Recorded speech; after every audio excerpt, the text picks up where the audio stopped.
That old advice that winners never quit and quitters never win, absolutely terrible advice. Terrible.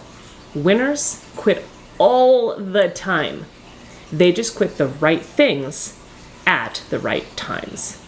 So what we're going to explore today is when you should push through the dip and be exceptional, be the best in the world you have access to, or put your time and energy into something else. Let's dig in. The first thing to consider is the opportunity cost. Pursuing a path automatically means not pursuing many other paths.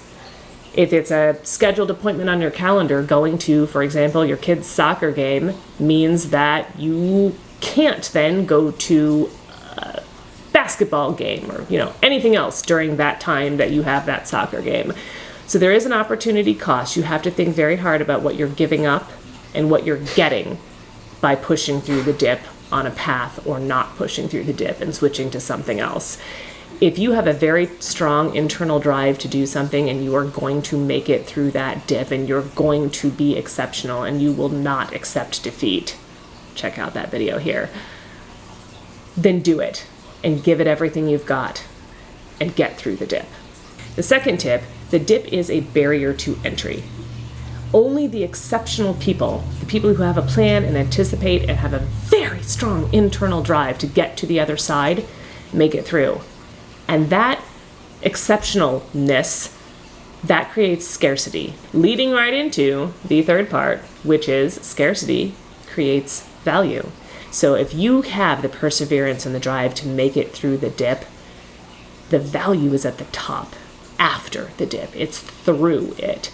So get that internal drive, and if you have it, you are going to be so valuable at the end. Like, the market rewards exceptional, not average. You want to be exceptional. You want to be the best in the world that you have access to, because that's value.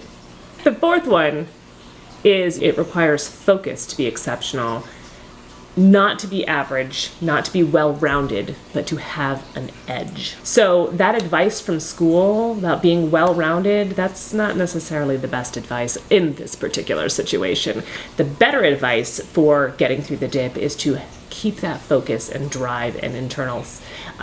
Remember, do you know how woodpeckers are? They peck at one spot forever, and then eventually they get through. So if they spend their whole morning pecking at a tree, one tree, focusing hard, then they get their meal at the end. But if that woodpecker pecks at every tree in the forest for 20 minutes, there's no meal. You didn't focus enough. That woodpecker's not getting the reward. The focused drive is what gets you there. The fifth thing to consider is make plan for the dip. You know that you're going to get started, there's going to be this dip in there, and then you get to be exceptional at the end only if you stick with it. So you got to know that that's there before you start your pursuits.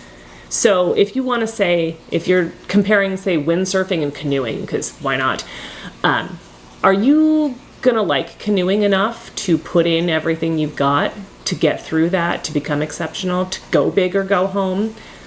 Or are you going to try both and you're going to say, you know what, windsurfing is way more fun. The only way I would quit windsurfing is if I broke one of my limbs, and then I might decide that the risk is no longer worth the reward.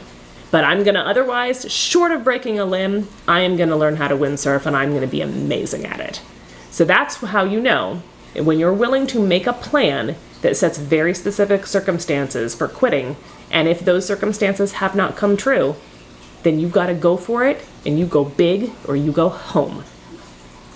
Thank you so much for watching. If you got anything at all out of this video, please hit the like button and subscribe. Check out my video here on the power of thinking upstream, how to get ahead of problems before they start.